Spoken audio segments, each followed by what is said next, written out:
Pada hari Jumat Agung, gereja memilih untuk mewartakan kisah sengsara yang diambil dari Injil Yohanes. Kenapa? Apakah ada sesuatu yang istimewa? Apakah ada sesuatu yang mau diwartakan oleh gereja melalui kisah sengsara Injil Yohanes itu?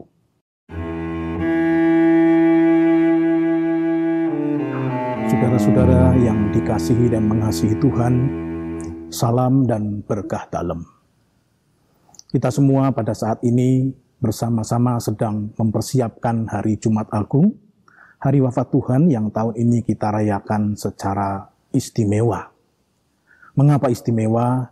Karena pada hari ini kita tidak perlu berkerumun di pagi hari untuk datang ke gereja, mengikuti ibadah jalan salib, atau ke lapangan untuk mengikuti tablo kisah sengsara dan seterusnya. Dan kita juga tidak perlu berkerumun berdesak-desakan untuk mengikuti ibadah Jumat Agung. Ini sangat khas. Tetapi di lain pihak kita juga bisa merasakan bahwa kita bisa merenungkan hari Jumat Agung ini dengan lebih nyaman, dengan lebih tenang, dengan lebih penuh penghayatan. Kita punya banyak waktu untuk merenungkan hari Jumat Agung, dan oleh karena itu rasanya kita juga mempunyai kesempatan untuk mempersiapkan dengan lebih baik.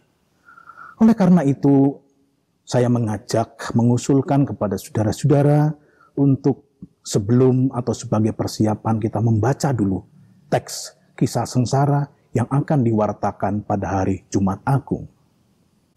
Para saudara yang terkasih, kisah sengsara ada di dalam setiap Injil. Ada 4 kitab kisah sengsara yang kita punya. Dan kisah sengsara merupakan sesuatu yang sangat khas karena ini adalah sebuah blok dari Alkitab yang dibacakan 2 kali di dalam tahun liturgi gereja dalam waktu yang hampir bersamaan. Yang pertama adalah pada hari raya Minggu Palma yang baru saja kita rayakan. Dan yang kedua adalah pada hari Jumat Agung, hari di mana Kristus wafat.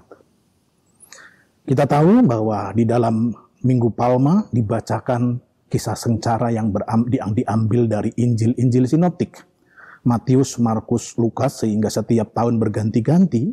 Tetapi pada hari Jumat Agung, gereja memilih untuk mewartakan kisah sengsara yang diambil dari Injil Yohanes. Kenapa? Apakah ada sesuatu yang istimewa? Apakah ada sesuatu yang mau diwartakan oleh gereja melalui kisah sengsara Injil Yohanes itu? Inilah yang mau saya ajak untuk saudara-saudara untuk sedikit merenungkannya.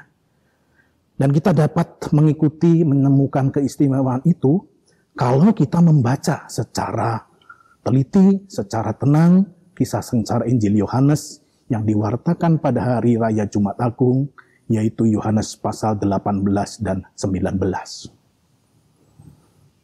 Para saudara yang terkasih, para saudara bisa menemukan sendiri keistimewaannya, tapi perkenankanlah saya menyampaikan beberapa hal yang mungkin bisa menjadi gambaran kemana arah gereja sebetulnya kalau gereja memilih mewartakan Injil Yohanes dalam kisah sengsara persis pada hari wafat Kristus.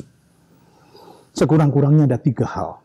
Yang pertama, kalau kita membaca Injil Yohanes bab 18 persis pada bagian awal, dikatakan seperti ini, Yesus yang tahu semua yang akan menimpa dirinya maju ke depan dan berkata kepada mereka.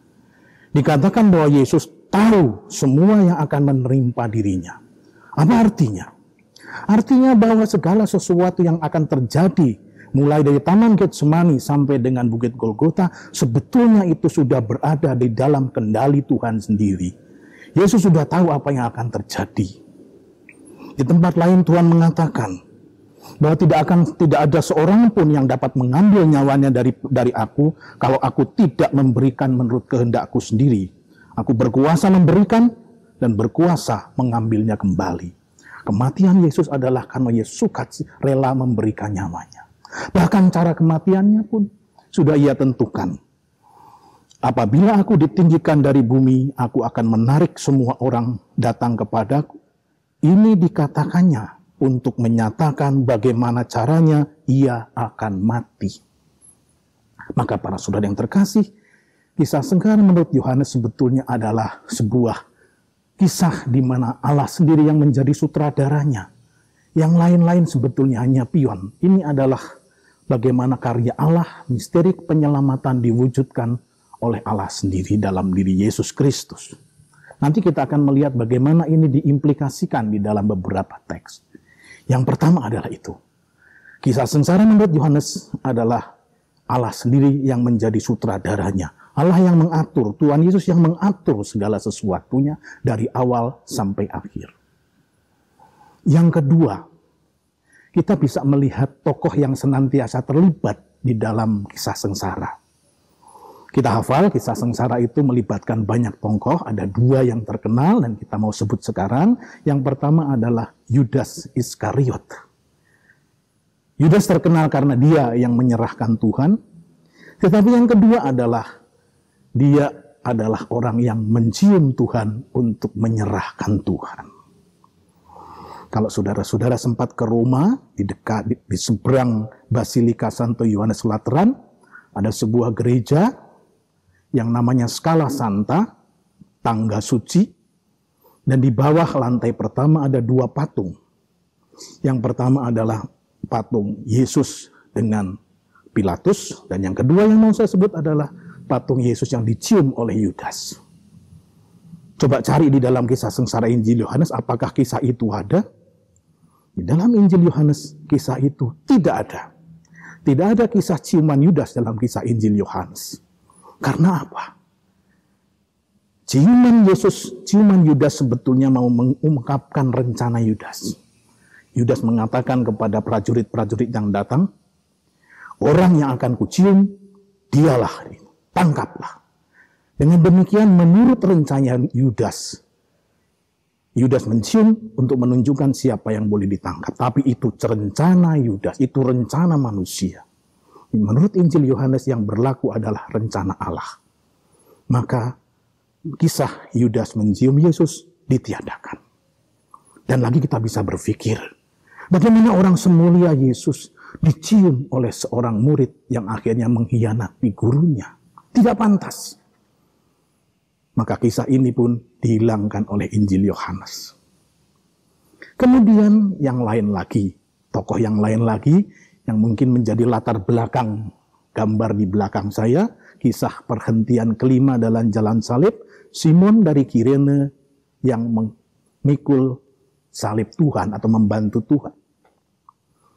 Para saudara yang terkasih, semua Injil sinoptik menceritakan Simon yang diminta untuk membantu Yesus memanggul salibnya. Tetapi di dalam Injil Yohanes tidak ada juga cerita itu. Mengapa tidak ada?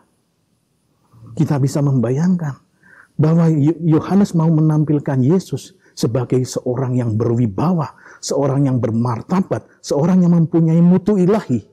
Bagaimana mungkin seorang Yesus yang seperti itu dibantu oleh seorang manusia? Bukan manusia yang membantu memanggul salib Yesus, tetapi Yesuslah yang memanggul salib untuk manusia.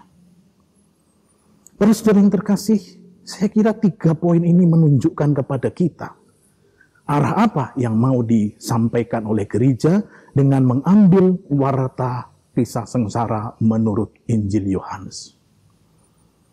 Yesus yang ditampilkan melalui kisah sengsara Injil Yohanes adalah sungguh Yesus yang mempunyai bobot ilahi, dia adalah Raja. Maka salib bukanlah sebuah tanda kekalahan, tetapi salib adalah sebuah kemuliaan. Yesus sendiri mengatakan, kalau aku ditinggikan, aku akan menarik semua orang kepadaku. Dan ini adalah cara bagaimana dia mati. Ini adalah cara yang ia tentukan sendiri, bagaimana dia harus mati.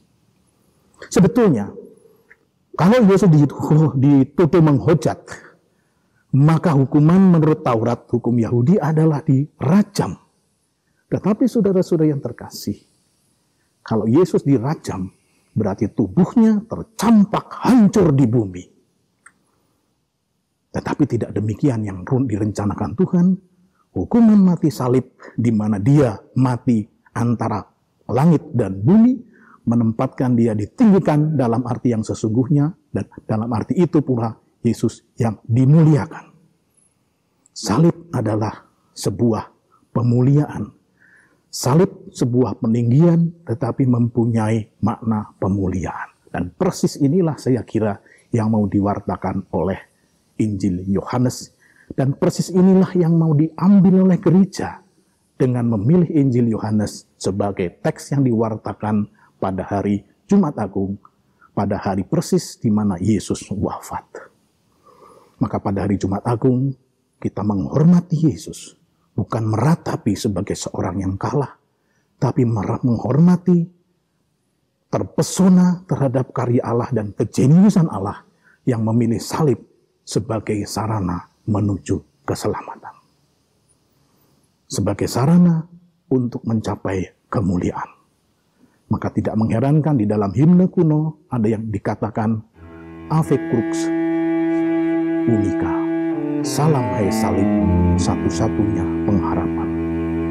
Saudara-saudara yang terkasih, selamat mempersiapkan hari Jumat Agung. Tuhan memberkati kita semua.